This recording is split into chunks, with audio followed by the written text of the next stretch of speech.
เอ็ดปันนอนหนึ่ง ได้เงินจะทำบุญแล้ว สามเอามาเอ้ยเอาบ่ลองว่าก็ได้ได้พี่น้องเอ้ยลองกันว่าก็ได้บ่ได้เวียกน้ำมูกันได้เพิ่น ถูแล้วถูแล้ว สวยนี่ดูจะเอาหน่อย จะเอาเงินนี่วันที่มือเพิ่นตำแหน่งเนาะตำแหน่งไรเพิ่นกินบ่กินเงินบ่พี่น้องกันเนาะเอาให้เบิดทุกคนเนาะจังได๋ก็อยากให้ได้เบิดทุกคนนั่นแหละได้น้อยได้หลายบ่ว่ากันเนาะอันนี้ก็เป็นทางน้ำใจทางแม่อ้อยเพิ่นพี่น้องผู้แลอยู่ทางต่างประเทศเนาะเพิ่นได้โอ้ได้ซอยเบิ่งแยงกับครัวเฮาหลายๆอย่างเลยจังหวัดยาพี่น้อง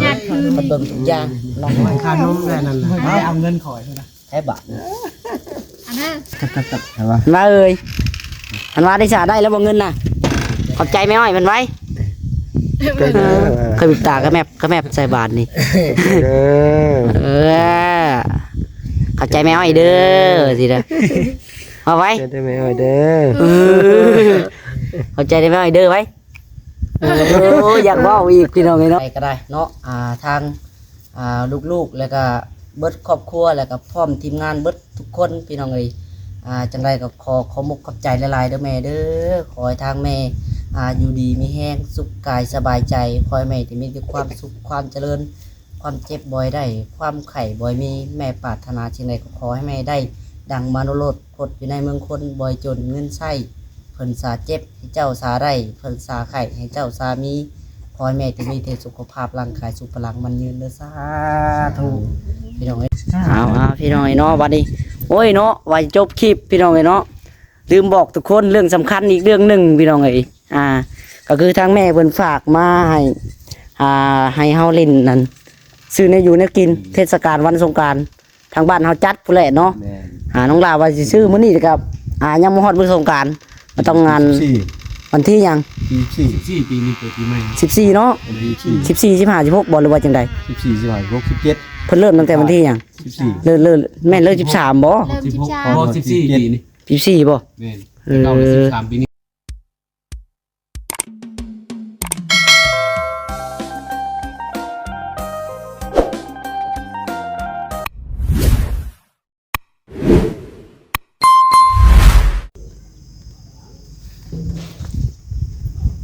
พี่น้อง เซ็ตกล้องก่อนจังได้โอเคอยู่เนาะเอาพี่น้องกันเนาะเปิดภาพมื้อนี้เนาะอยู่ที่ข้างๆเฮือนน้องคุยทองเพิ่นเอาจังไดก็ได้กราบสบายดีเนาะสบายดีและสวัสดีพ่อแม่พี่น้อง FC ที่หักแพงเบิดสุขสู่คนพี่น้องไงเนาะบ่ว่าสิเป็นพี่น้องฝั่งไทยเนาะพี่น้องฝั่งลาวทางต่างประเทศนำเด้อเนาะกันยินดีทุกท่านเนาะเข้าสู่ช่องน้องไซล่าอีกคือเก่าคือเดิมพี่น้องไงเนาะเอาเพิ่มเติมก็คือในมื้อนี้พี่น้องไงเนาะแล้วก็พี่น้องเดี๋ยวสิมาเลาะเบิ่งเพื่อนน้องเคยท่องเพิ่นแล้วก็อันทางผู้หลักผู้ใหญ่เพิ่นพี่น้องหรือว่าทางแม่อ้อยคือเก่าเนาะเพิ่นได้ฝากเงินมาจำนวนหนึ่งพี่น้องมาให้ทางน้องหล่านี่ให้อันกำลังใจปีใหม่พี่น้องเนาะก็คือทางน้องหล่าก็ยังทันได้จัดเทศกาลสงกรานต์เนาะพี่น้องเนาะวันเทศกาลหรือว่าวันสงกรานต์เดย์เนาะอันนี้ยังทันได้จัดทันได้ลิ้นกันพี่น้องผู้และวันที่13 14 15พี่น้องวันที่12 13เนาะวันผู้และพี่น้องเพิ่นจะได้เริ่มจัดลิ้นกันเนาะ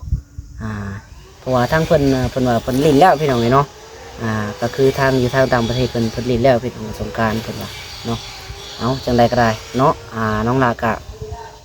ขอความขอบใจหลายๆเนาะทางแม่อ้อยเพิ่นพี่น้องเนาะทางแม่อ้อยเพิ่นได้ฝากเงินมาหลายอย่างพี่น้องเนาะหลายๆอย่างเลยแล้วก็ตอนนี้ก็เพิ่นฝากมาให้น้องลานี่แบ่งกับให้กับทีมงานพี่น้องทุกคนเนาะแบ่งให้กับทีมงานทุกคนพี่น้องแล้วก็ส่วนที่ทางคุณแม่เพิ่นหรือว่าทางแม่อ้อยเพิ่นให้ทางน้องหลาโซนโตพี่น้องเพิ่นให้ทางน้องหลานำเนาะแต่การน้องหลาก็บ่ได้กดออกมาดอกเนาะน้องหลาก็เอาไว้นำโทรศัพท์พี่น้องเนาะสิเก็บไว้ในบัญชีเนาะ เอาไว้ใส่ในยามจำเป็นพี่น้องเอ้ยอันนี้ก็ให้ทางกับทีมงานจะได้พี่น้องเนาะผู้ละ300,000กีบเนาะน้องหลักกดมาตอนนี้ก็ประมาณ5 ล้านพี่น้องเอ้ย5 ล้านแล้วก็ทางหลายๆอย่างเนาะทางขาทางก็มีอยู่พี่น้องเอ้ยคือว่าทางแม่เพิ่นได้ซอยทุกชิ้นทุกอย่างอะดีรอนะพี่น้องเนาะก็คืออันทาง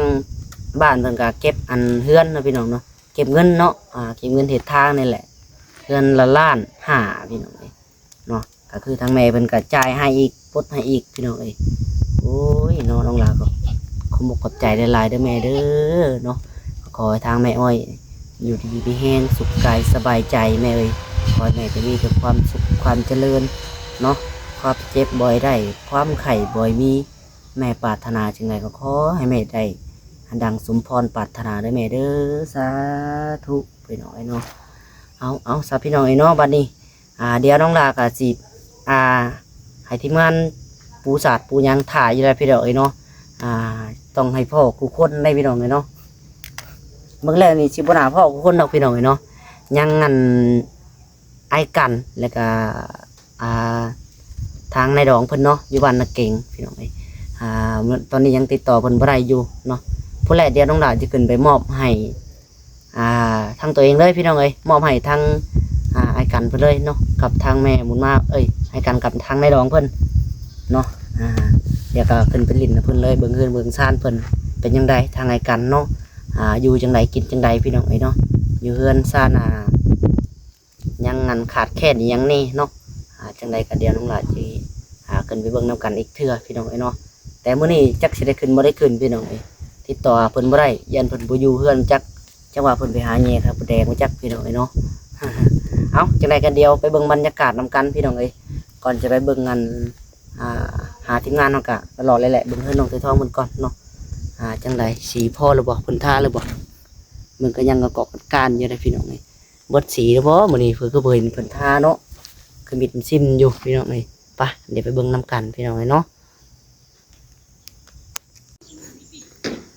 มาพี่น้องเนาะเฮ้ยเพิ่นทาอ้อมเฮือนเพิ่นอะไรเนาะนี่เดี๋ยวมันเลาะมึงก่อนพี่น้องทางนี้เพิ่นทาจักลำแหละเนาะยังเห็นห้อยเห็นกุดคิดอยู่พี่น้องสีเพิ่นเบิดบ่หรือว่าจังไดดิเนาะ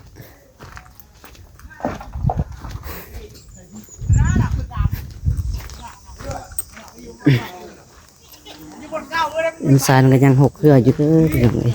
เพราะว่าเพิ่นยังบ่แล้วมันก็ได้คือของยังกระแจกกระจายกันอยู่เนาะเด็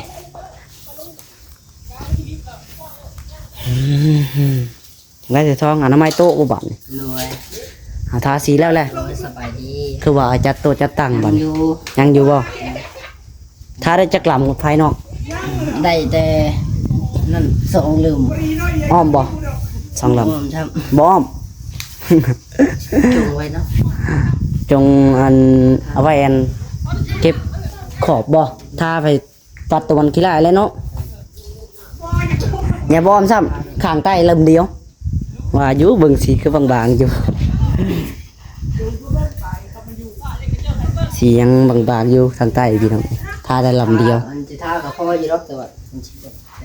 เอาไว้เก็บขอบเก็บรายละเอียดก่อนเนาะเบิ่งรายละเอียดก่อนน้อยลงใจเราเก็บรายละเอียดไว้แต่มันสนะงามแหละเอาสบายดีแม่ซีแล้วบ่สบายแล้วบ่ทำไมโต๊ะก่อนพอได้นั่งเสร็จโต๊ะบ่ชิ้นนางวางได้เจ้าพุ่นแล้วคือมันไม่มีหมดเสร็จไว้ก่อนบ่ยังอยู่กันลิงลายอยู่พี่น้องเนาะท่านี้ถือว่าได้2แล้วเบิดแล้วเนาะของกุทอง2ลำหมดแล้วพี่น้องนี่แหละเพิ่นจงสีไว้จังไหนเพิ่นว่าเก็บขอบเก็บหยังละโตมันบ่งามแน่เนาะ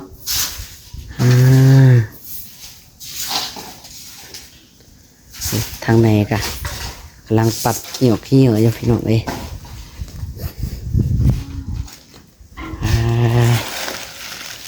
ล้วเก็บอนามัยอยู่ใส่เด้ทางนั้นเนาะเชิญกันประชุมได้บ้านนี่เป็นกันนั่งถ่ารถ ซุ่มเด้อปูสาดกว้างๆเลยเด้อแม่ให้นั่งเรียนกันเลยได้นั่งเรียนกันเบิดเลยได้บ่ให้นั่งแบบซ่อนกันเดี๋ยวมันบังหน้ากันนั่งเรียนกันสุดนี่เลยแหละนี่เชิญกันประชุมพี่น้องกันมื้อนี้เนาะมีข่าวดีมื้อนี้ยังถึงมองบ่แปะใส่มองบ่อ๋อตกคือเปียกไปละบาทนี่มันอยู่บ่แปะบ่ต้องไปเบิ่งปลาใหญ่เพิ่นสิเบิ่งครับบ่ทันมันจะกึกมาเบิ่งเพิ่นว่าเอาไก่บ่ทันมันดอกอยู่ประมาณสักกรงฟักมันปลาสลามบ่ปลานั่นก็ได้ เอาว่าอนุบาลผัดไทยสิว่าปลายังหักนี้มือสิได้โจมขึ้นเบิ่ง มาเด้อเอิ้นประชุมได้มื้อนี้ได้ เด้อย าได้เท่าไรมีบ่แปะเอิ้นประชุมได้มื้อนี้ได้ทันว่า สวัสดีแล้วสวัสดีแล้ว ไปประชุมแล้วทันว่าเอ้ยประชุมนำกันได้เจ้าก็ได้ สวัสดี สบายดีไหม สวัสดีแล้วดีมือฮะ เนาะเนาะอันนั้นไปน้องมีไปประชุมไปเลยทันว่าก็ไปตัวน้อยเนี่ยก็อุ้มไปรถอุ้มไปเลิศ เว้นเกล็ดตัวก้อนแห้งเฮานี่ เห็นบ่กล้องนี่ มันบ่ซี่หางจังเทื่อเกล็ด ไปชาพี่น้องเอ้ยมานั่งถ่าทีมงานอยู่พี่ได้อบัดนี้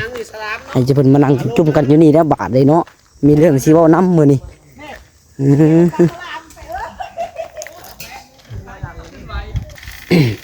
มาแม่มาใส่น้องจ้อยเอิ้นมาแล้วน้องจ้อยก็ได้มาเบิดพี่น้องเอ้ย จริงเสือก็น่ะจริงเสือขาดนะพี่นี่มอตะกวางแฮงจริงเกี่ยวกับปุ๊บยังบ่ทันตายใหญ่บ่เห็นครับอยากเห็นใจหลับเลยมานี่ทำว่า มาได้ไปเอ้ยลิ้นแถวได้ไปเอ้ยยังเห็นคักอยู่หลังกล้องบ่ได้เด้หลังหมู่บ่ได้เด้ตกปูสาดไป ผู้สาดยามข้างในลงน้ำที่เราคือบ่เปียก แป๊บเดียว อุดสป่า เบิดแล้ว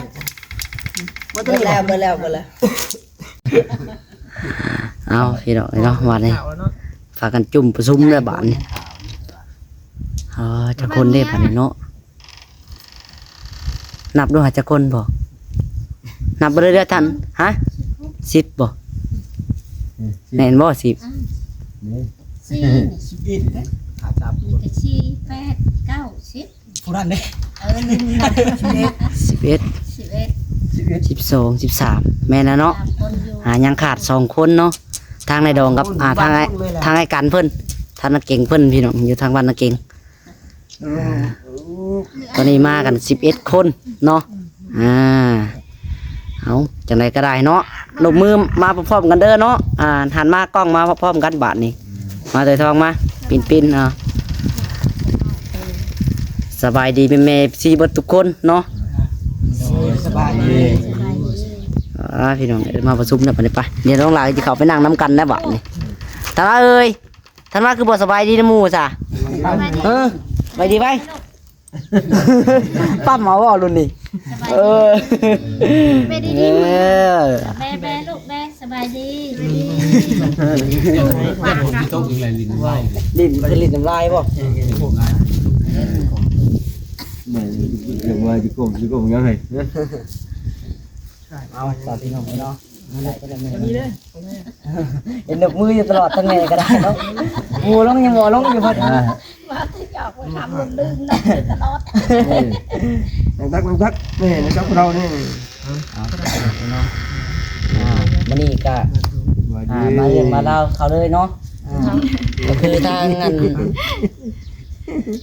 แม่อ้อยเพิ่นพี่น้องเนาะแม่อ้อยเพิ่นฝากเงินมาให้กำลังใจหรือว่าเพิ่นให้ของขวัญปีใหม่พี่น้องเนาะให้ของขวัญปีใหม่เบิดทุกคนทีมงานเฮานี่แหละเนาะเพิ่นให้ทุกคน น้องทว่าเด้ ท่านว่าก็ให้คือกันท่านว่าก็ได้บ่ได้เวียดนามก็ได้ตัวท่านว่าแน่มาท่านว่า ดิกิกันน้องแล้วจ้ะ ท่านว่าบ่ได้เฮ็ดเวียดนามก็ได้เงินนั่นโอ้ท่านว่า โอ้ย ว่าก็มีคือกันพี่น้องเอ้ยแต่ก็สิมีผู้ได้หลายได้น้อยแน่พี่น้องเนาะอันนี้ก็ บ่ได้อกได้ใจเด้อเนาะเป็นกำลังใจของเพิ่นพี่น้องเอ้ย โดย เพิ่นหาใจเพิ่นให้เบิดทุกคนเนาะสำหรับเพิ่นให้น้องลาแล้วก็โอเคอยู่หยอกเนาะก็คือเพิ่นให้เปิดตัวบอกทุกคนแล้วก็ได้เนาะถ้าไม่อ้อยเพิ่นให้ถ้าน้องลานี่ประมาณล้านปลายๆนี่แหละพี่น้องเอ้ยเนาะเพิ่นให้ถ้าน้องลาเองแล้วก็เพิ่นให้ทุกคนนี่แต่บ่ฮู้ว่าสิแม่นเท่าใดเนาะเดี๋ยวน้องลาสิเป็นผู้ย้ายให้ก็แล้วกันพี่น้องเอ้ยเนาะได้แต่ได้น้อยได้หลายบ่ว่ากันเด้อเนาะได้เงินคือกันเอาพี่น้องเนาะเดี๋ยวก่อนอื่นก็ให้กับทางพ่อก่อนเนาะ ว่าเอาเดียวก่อน ทางพ่อก็แรกเป็นหัวหน้าได้สั่ง เป็นคุณยายกระโมสิ ทุกบ้าน ฉันว่ายังวัวล้าน เลย เงิ ฉัน น รับเบิ่งเลยเงิน เจ้าจะเป็นผู้ใหญ่วะดูดิฮะแค่ว่าแช่งจะบื้อนี่ก็แท้เดี๋ยวกันว่าโอ้ทางพ่อทางพ่อ500,000เด้อทางพ่อ500,000 ญาติเอาเลย แดมเลย แล้วก็จับอะไรจะได้ก็อะไรนะเป็นน้องมันก็ได้ ยังได้หลายเหรอ กระจายทุก ทุกคนใน1 2 3ผู้นั่งใกล้300,000เนาะ โดย ไปทองเพิ่นพี่น้อง เป็นแมนเป็นนั่นครับ เพิ่นมาบ่จะได้หลายว่าท่านว่า เมาแล้วแม่มือได้มือก่อนเลย จับเอาแล้วผมหยาดนะเน็ตว่าจับเงินแล้วเนาะ ทางแม่นำเด้อทางแม่ก็300,000เป็นทางแม่อ้อยเพิ่นคือเก่าพี่น้องเอ้ย คุณนั่งคุณเดินเงินไปทำบุญเลย น้องอีก็300,000ปัดเนาะ ได้เงินจะทำบุญแล้ว เอามาเอ้ยเอาบ่น้องว่าก็ได้เด้พี่น้องเอ้ยน้องทันว่าก็ได้บ่ได้เวียกน้ำหมู่กันได้เพิ่น ถูกแล้วถูกแล้ว ถูกไว้นี่ถูกจะเอาหน่อย จะเอาเงินนี่วันเดียวมือเพิ่นตั้งเน็ตเนาะตั้งเน็ตได้เพิ่นกินบ่กินเงินบาทนี่ ได้หลายอย่างแล้ว ได้เป็นอย่างแล้วได้เพิ่นหยัดเข้าปากรถเดียว ให้แม่เรื่อยก่อน ไว้ไว้ ครับอันนี้คือบาทรงเพิ่นพี่น้องเอ้ย กำไว้ ไว้เนาะ แน่ไว้เลยนะไว้ โอ้ย กำไว้ โอ้ย อย่าเพิ่นจับไปเลยเนาะโอ้ มันลำบาก หาเงินเก่งเด้อทันว่าเด้อใหญ่มาเด้อยังอันบ่ดำแล้วก็น้องจ้อยเนาะแล้วก็แปะแล้วก็ตะรองเพิ่นพี่น้องเอ้ยก็คือทางน้องจ้อยเพิ่นก็น้องหลากะไล่ให้พี่น้องกันเนาะเอาให้เบิดทุกคนเนาะจังไดก็อยากให้ได้เบิดทุกคนนั่นแหละได้น้อยได้หลายบ่ว่ากันเนาะอันนี้ก็เป็นทางน้ำใจทางแม่อ้อยเพิ่นพี่น้องเอ้ยผู้แรกอยู่ทางต่างประเทศเนาะเพิ่นได้โอ้ได้ซอยเบิ่งแยงกับครัวเฮาหลายๆอย่างเลย อ๋อยังหยอด ยาพี่น้องเพิ่นเบิ่งทุกอย่างเนาะ มันค่านมแค่นั้นนะเอาเงินขอยนะ แท้บาท อันนั้น อันนี้บ่ดำเด้อ เอาน้ำหลังเอาได้ไหน บ่ดำกันมา จ้า อยู่ทางหลังเนาะจักสิกล้องเห็นบ่เห็นพี่น้องนี่แล้วก็เด้อเนาะ เอา เมื่อกี้นั่งเพิ่นนั่นแหละ ถอยออกก็ได้นิดนึง อันนี้น้องจ้อยเพิ่นพี่น้องสอง เอาให้แม่ไว้ สาม เป็นยัง อันนี้ทางอันโอ้ไอ้แต้เพิ่นเนาะเห็นบ่ตัวซ้อนโอเคกันว่าเด้อเนาะ หยาดเงิน เล เลย ย ว่าจะเนาะมันเนาะ เรือลายหันไหม หันไป เรือลายหันไหม เงินลายกับท่านว่าน้องท่านว่าเนาะ อันนี้ทางตะรองเพิ่นพี่น้องเนาะยังอันไอ้กันเพิ่นเนาะไอ้กันกับ ในดอก ทางในดองเพิ่นเดี๋ยวเรียนนับไว้ก่อนชื่อเบิดเนาะบ่เอาไว้ตั้งหากอย่างไรเด้2 3ทางในดองเพิ่นนี่เดี๋ยวน้องหลานจะขึ้นไปมอบให้ตั้งหากเนาะขึ้นไปเบิ่งอัปเดตเบิ่งเลยพี่น้องรีวิวเบิ่งเลยทางเฮือนอ้ายนำไปเบิ่งก่อนเพิ่นเลยว่าเป็นจังไดเนาะเฮือนซาลันแป้นพออยู่พอกินอยู่บ่เขาวนำจำปาเนาะไปเบิ่งตัวจริงนั่นแหละมื้อนี้บ่น่าสิบ่ได้ขึ้นดอกพี่น้องติดต่อเพิ่นยังบ่ได้เนาะนี่ทางไอ้กันเพิ่นเนาะนี่ทางในดองไอ้กัน600,000พี่น้องเอ้ยเดี๋ยวสิเอาไว้ตั้งหากตัวนี้ ส่วนตัวนี้ก็ มัน ทั้งพ่อยได้พี่น้องเอ้ยเนาะ มีต่างหากพี่น้องเอ้ยเดี๋ยวน้องล่ะสิเอาไว้ก่อนเนาะไว้ก่อนเดียวเป็นคลิปต่อไปพี่น้องว่าสิเป็นอีหยังตัวนี้แต่ที่แน่นอนก็ต้องข่าวดีแน่นอนตัวนี้ก็ได้ให้ทางพ่อและก็ครอบครัวพี่น้องเลยเนาะตัวนี้เอาเดี๋ยวน้องล่ะเอาไว้ถ้าบัตรนี้เบิดได้ทุกคนแล้วเนาะมี300,000พี่น้องเลยได้เนาะเป็นได้น้อยเอามาเถอะเนาะให้น้องเพิ่นไปเซ็ตกล้องพี่น้องเลยโอ้ยเฮียมันนี่ว่าเป็น น้องพี่กำเนิดอย่างเดียว ไม่ได้ก่อน เอาเดี๋ยวเราไปคนคุมกล้องและพี่น้องบ้านเบิ่งกล้องเนาะตัวนี้เดียวเป็นคลิปต่อไปเด้อพี่น้องเด้อเนาะปฏิเป็นยังแน่บ้าน กินแล้วนอนกินเงินเลย ตัวกินกันบนนี้สิวะ แน่เงียบตะปากแล้วเนาะเพิ่นต้องกินเงินบ่กินได้เงินเนาะธรรมดาเนาะกินบ่กินแล้วต้องเป็นตัวหาเงินได้ไปนี่เนาะเอาพี่น้องเนาะมานั่งใกล้ๆจีๆจ่อได้บาทดีเนาะ ตัดใช่ปะ มาเอ้ยมันว่าได้สาได้แล้วบ่เงินน่ะขอบใจแม่อ้อยมันไว้เคยบิดตากระแมบใส่บาทนี่ขอบใจแม่อ้อยเด้อสิเด้อเอาไว้ ได้ไหมอ้อยเด้อ ขอบใจได้แม่อ้อยเด้อไว้โอ้อยากเว้าอีกพี่น้องเนาะโอ้อยากเว้าอีกปากมันนี่อยากเว้าเนาะทันว่าเนาะเอาพี่น้องเนาะ มันหลีน้ำตาลเด้อ ก่อนอื่นก็มีแต่ให้ทุกคนได้บาทนี่เนาะอุชัยพรก็กับให้กับทางแม่อ้อยเพิ่นเนาะไผสิเป็นผู้เริ่มก่อนบาทนี่ให้พรทุกคนเนาะปีใหม่แล้วเนาะจังไดก็มีแต่ให้เพิ่นอยู่ดีมีแห้งแล้วแหละใดก็ได้เพิ่นเบิ่งแยงเฮาตลอดตลอดมาพี่น้องเนาะ กำลังเอ้ย เอาจังไดก็ให้ทางไผเว้าก่อนมาทางพ่อบ่ทางพ่อเว้าก่อนเนาะเด้อโอเคว่าดังๆเลยเด้อบ่มีไม้ซ้ำ จับมือไว้ให้ยังหน่อยนบไหมลูกนบไหมนี่นบไหมน่ะ ให้ปัจจัย โอเคหยุดดังๆกูดิดังเลยเล่งเสียงกูดิเล่งลำโพงได้จังหน่อยมันบ่ได้ยินได้ดังๆโลด เนี่ยอ้อยให้ปัจจัยมาจนวันนี้เพื่อรับต้นปีใหม่ส่งไทยที่เขาต้อนรับปีใหม่ลาวเขาพวกลูกทั้งหลายก็ดีใจแต่ภาคภูมิใจที่สุดที่ให้กำลังใจมาเพราะว่าทั้งเป็นทั้งวัตถุและสิ่งของเงินคำก็หลายอย่างมันแล้วทั้งสองหลังกันน้องหลานกันหัวทองพวกลูกมัดทุกคนกับบ่มีอย่างนี้แต่คำอวยใจให้พรสาธุเด้อขอให้แม่อ้อยอยู่ดีไม่ให้ความเจ็บจะได้ความไข่บ่ให้มีปรารถนาสิ่งใดขอให้ได้ดังความมุ่งมั่นปรารถนา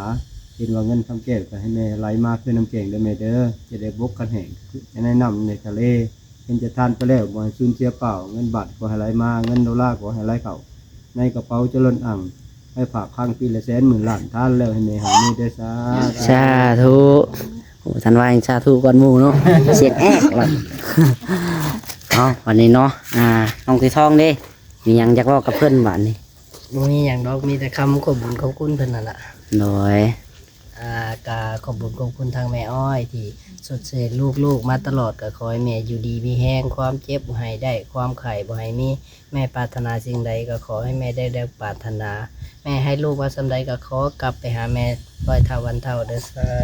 าธุ เนาะต้องได้บอกผู้คนได้บาทนึงเนาะไม่ใช่ว่าเฮาก็ขอบใจเด้อแม่เด้อสำหรับจำหนึ่งขอบใจเด้อแม่เด้อเนาะที่ฝากเงินมาให้ลูกๆฉันนี่ก็ได้แล้วมอติมันดีแล้วเนาะมาอยู่ฝากเงินบอกทางอื่นมันก็บ่แม่นนะเนาะเอาคืนเด้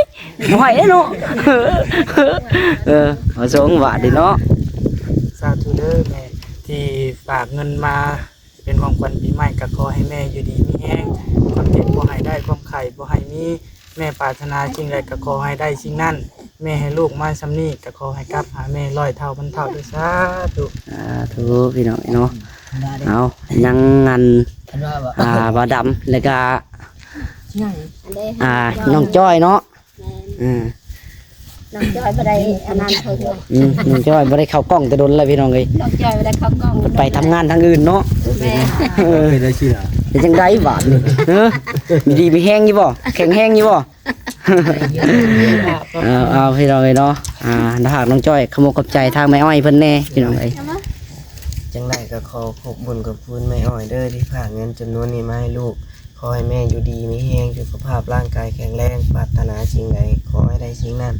แม่ลูกมาซ้ำนี้ก็ขอให้กลับหาแม่ร้อยพันเท่าด้วยสา สาธุพี่น้องเนาะเอาบ่ดำบาทนี่ ขอขอบคุณทั้งแม่อ้อยที่ฝากเงินมาให้ลูกก็ขอให้แม่อ้อยอยู่ดีมีแฮงจ้าลูก สันนี้ก็ได้แล้วเนาะจังไดมีแต่อยู่ดีมีแห้งก็มันยืนนั่นแหละตัวมันสำคัญตัวมันงามก็ได้ไอ้แพะไหวบ่ไปอีเซ็ตเนาะนะพ่อเนาะบ่เซ็ตได้เนาะ เบิ่งเลย ทิมเลย เจ้าแม่เงินเนี่ยตัวได้เงินหลายตัววันเนี้ย ช่องมือเต็มมาเลย กำมันสองมือแล้วเนาะเอาถ่ายแปะเพิ่นวันนี้ บ่ได้จ้ะ กดแต่ก็หมวกกัน บ่เป็นยังไงรถบ่เป็นยัง จงเงินมาให้ขอให้เจ้าอยู่ดีมีแรงเด้อขอให้ความสุขได้ความไข่อย่างนี้เด้อขอให้ร่ำรวยขึ้นสาธุ สาธุตะรองได้หวานนี่เนาะ ขอบคุณแม่อ้อยผู้เคยช่วยลูกมาทุกสิ่งทุกอย่าง โดย ให้แม่อยู่ดีมีแห้งสุขภาพ แข็งแรงร่ำรวยตลอดปีตลอดไปในปีใหม่ลาวนี่สาธุเนาะเอายังถ่ายทั้งแม่ได้บาทนี่เนาะ ทั้งแม่ก็เชื่อว่านั่นแหละก็ว่าเลยเนาะกับทางเพิ่นทางแม่อ้อยเพิ่นโอ้ยได้เบิ่งแย่งลูกๆหลายๆอย่างพี่น้องเอ้ย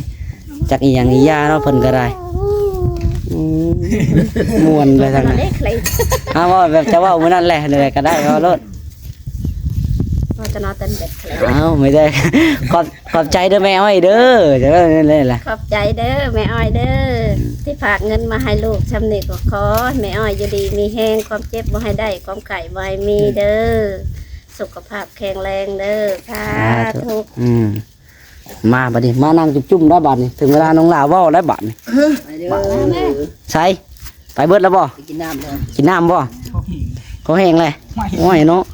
ว่าไปเดี๋ยวคอแห้งเลยบัดนี้ อันนี้จับนี่จับนี่ เอาเลยดอกขึ้นมาเลยขึ้นมาอย่างเดียวเลย หลายสาวใจ เอาเลยทันว่าเอาเลยนั่นแล้วต่อดียาก พี่น้องไอ้เนาะน้องลากะอวยพรให้เพิ่นแล้วเมื่อกี้อากาศแล้วก็สิมีเว้าอีกพี่น้องไอ้เนาะสิขอบใจเพิ่นอีกเทื่อพี่น้องไอ้เนาะเอาจังไดก็ได้เนาะทางลูกๆแล้วก็เบิดครอบครัวแล้วก็พร้อมทีมงานเบิดทุกคนพี่น้องเอ้ยจังไดก็ขอมุกขอบใจหลายๆเด้อแม่เด้อขอให้ทางแม่อยู่ดีมีแห้งสุขกายสบายใจขอให้แม่ที่มีแต่ความสุขความเจริญความเจ็บบ่อยได้ความไข่บ่อยมีแม่ปรารถนาสิ่งใดก็ขอให้แม่ได้ดังมนุษย์คดอยู่ในเมืองคนบ่อยจนเงินใช้เพิ่นสาเจ็บให้เจ้าสาได้เพิ่นสาไข่ให้เจ้าสามีขอให้แม่ที่มีแต่สุขภาพร่างกายสุขพลังมันยืนเด้อสาธุพี่น้องเอ้ยเนาะเอาสำหรับคลิปนี้ก็ได้เนาะบัดนี้น้องหลาก็ขอมุกขอบใจหลายๆพี่น้องเอ้ยเนาะทางแม่เพิ่นพี่น้องเอ้ยจังไดก็อยู่ดีมีแห้งเบิดสุขุสุขคนนะพี่น้องเนาะสำหรับคลิปนี้ก็สิขอกล่าวคำว่าพี่น้องเอ้ยเนาะโดยสบายดีพี่น้องเนาะบ๊ายบายเอาพี่น้องเอ้ยเนาะบัดนี้โอ้ยเนาะไว้จบคลิปพี่น้องเอ้ยเนาะลืมบอกทุกคนเรื่องสำคัญอีกเรื่องหนึ่งพี่น้องเอ้ยก็คือทางแม่เพิ่นฝากมาให้เฮาเล่นนั่นซื้อในอยู่ในกินเทศกาลวันสงกรานต์ทางบ้านเฮาจัดพุ่นแหละเนาะน้องลาว่าสิซื้อมื้อนี้ครับยังบ่ฮอดมื้อสงกรานต์มาต้องงานวันที่ยัง 14ปีนี้เกิดปีใหม่ 14เนาะ14 15 16บ่หรือว่าจังได๋ 14 15 16 17 เพิ่นเริ่มตั้งแต่วันที่ยัง 14 เริ่มแม่นเริ่ม13บ่ เริ่มชิบชา พอ14ปีนี่ 14บ่ แม่นเรา13ปีนี่เพิ่นเปิด14ปี 17 เอาซะมื้อใดมื้ออันที่งามๆแล้วก็นัดกันมาสุคนรถทีมงานเฮาทางตะรองกับทางนายดองลงมาเบิดรถเนาะมีแนวกินบ่จักลงมาจังใดก็ต้องมี เนาะน้องหลาสิเลี้ยงสลองกันอีกเทื่อได้เนาะให้มาครบทุกคนจังใดก็ได้ เบิ่งกระแปะเป็นบ่ อย่าหยังซื้อเอาไปอยากกินเหล้าซื้อ ชื่อในบ่ดีมแล้วเนาะเพิ่นก็คือเพิ่น มีหนึ่งมีที่หนึ่งหอยนิ่มบ่เฮ้ยบ่สิ กินเหล้าแล้วบ่ให้เมา กินเหล้าแล้วบ่ให้เมาเนาะ บ่ให้เมา คันเมาแล้วบ่ให้ไปเนาะ เหล้ามันก็เมาเลยเมาก็ ทางแม่อ้อยเพิ่นให้เฮานี่ยังอยู่ในทางกับทางน้องลาเพิ่นให้ไว้ซื้อในอยู่ในกินฮอดมื้อสงกรานต์ฉลองปีใหม่เพิ่นว่าเนาะยังมีการจัดฉลองกันอีกเทื่อนึงเงินคำกับเพิ่นฝากเข้ามาแล้วเดี๋ยวน้องลาก็บัดนั้นสิไปหาซื้อเพิ่นว่าให้กินซอยจุบ่เนาะซอยจุก็ครับเป็นซีนตามตลาดก็สิบ่จุแล้วมันสิเป็นจุ่มแล้วเนาะ จุก็สิบ่กล้าจุปานใดแล้วพี่น้องเอ้ย เอาสินสดฮะ สินสดน้ำหมู่บ้านเขาเคยขายเนาะ เออ หมู่บ้านเรา โอ้คันมีก็โอเคเนาะคันมีก็เอามาอันหลายๆแล้วมันพอกินเนาะหลายคนได้10เช้าพู้นแหล้วเนาะคนเฮาก็ได้รวมหมดมากกว่าคนเด้ เอาแล้ว บ่ฮอดหลายสาวเนาะประมาณ15 16เนาะ เขาลงหน่อย อันพุ่น เราอาการได้ มาเบิดได้ขนมน้อยหยังก็เอามาเบิดนะ เออ หากเฮาก็กินตามงบเฮามีพ่อก็ต้องให้อิ่มทุกคน แล้วก็พอก็เลยมาเมื่อนั้นพอก็ให้พวกลูกมัดแขนให้เลย แม่น ปีใหม่เลย สูตรรดน้ำเลยเนาะอันสูตรรดน้ำให้ ผัดศพปีใหม่ ทำศพปีใหม่เลยเนาะ เขาเห็ดเด็ดครอบครัวเขาเคยเห็ดแต่ละปีเด้ โดยแต่งคันหอกคันหาบ่ แต่มืออื่น แต่งคันหาสมาเนาะเพิ่นว่าสมาเนาะ แต่มือสุกเนี่ยก็สิพาพวกลูกทุกคนนี่แหละไปเห็ดอันนั้นสังฆทานพระเขาอยู่ที่บ้านนาธาตุรักโจกนี่แหละ ให้จักรทานพระเขานาธาตุบ้านนาธาตุ โดยที่เป็นผู้เป็นถาดหญ้าเลย ผู้เป็นถาดหญ้าเห็ดพวกเห็ดก่อสร้างพอดีได้เงินจำนวนนี้มากอะตะกี้คิดว่าสิบ่มีเงินเห็ดต้นเกินกันละ พอดีอันนี้ไปทำบุญต่อเนาะ ทำบุญเลย ไปทำบุญต่อ ทำบุญ ไปทำบุญไปแปลงธาตุแปลงยำก็ต้องอันนี้แน่เนาะ ย่า แปลงธาตุให้ย่า แม่ อ๋อ ที่เขาน้องกันว่ากับน้องตรงนุ้ยอยู่เมุงคุ้ยพวกเขาได้ไปหมดกูก็ เอาไปเนาะน้องดาน้องพี่ทองทั้งพ่อแม่เนาะ แม่ นี่แหละแกไปไปน้ำผู้ไปแล้วมีตักใจเลยยายไปก็ไปน้ำไปหอมตักบาทน้ำกันเนี่ย อีกตามเนาะไปสะดวกสบายก็ไปนำกันถ้าว่าสิไปก็ไปแปลงธาตุทางย่าพี่น้องเอ้ย ไปทำเห็ดบุญเพื่อนแหละ สำเร็จบุญได้นั่นก็ได้เนาะ เอาไปเห็ดตัวเห็ดน้อยก็เป็นสังฆานนี่ซื้อจริงๆกับเขาเอ็นว่าทำบุญเพื่อนแหละ โดย ปีใหม่ เอาซะพี่น้องเนาะ ธตุมันหญ้านะมันนั่นลูก ตะกี้ว่าสิได้ซื้อทรายคิดว่าสิได้ซื้อทรายบัดพอดีมีไอ้โต้ยเพิ่นอยู่สวรรค์เพิ่นว่าเพิ่นสิแก่สิรถได้เพิ่นมาเลยบ่ได้ซื้อบัดบ่ได้เป็นภาระซื้อเอามีแต่ ช่างว่า เอาสี กินกับชื่อ เอาสีลงไปประกอบ ทั้งนอน ปูนกับไอ้โต้หลับแล้ว หนักแล้วก็ เอามีแต่เอาซื้อสีลงไปประกอบแล้วเพิ่นสีกับเฮ็ดต้นเดียวกันแหละจังว่า นอนเลย คงอยู่คงกินบัด ไปนอน ป้าหนูหับเด้ โดย ป้าเพิ่นหับ เอาซะเนาะอิงตามทั้งพ่อตอนนี้ก็ดำเนินการจังไดก็เนาะทางหลักก็สิได้ไปคือกันพี่น้องเอ้ยลงไปพุ่นแหละเนาะเอาจังไดก็อยู่ดีมีแฮงทุกคนบัดนี้เนาะจบคลิปกันอีกเทื่อพี่น้องเนาะ เอาสบายดีทุกคนเนาะ ไปที่ พี่น้องเอ้ยเนาะบ๊ายบายบาดนี้ไปสิเบิดแล้วล่ะบัดนี้เนาะเดี๋ยวรอกันอีกพี่น้องเอ้ย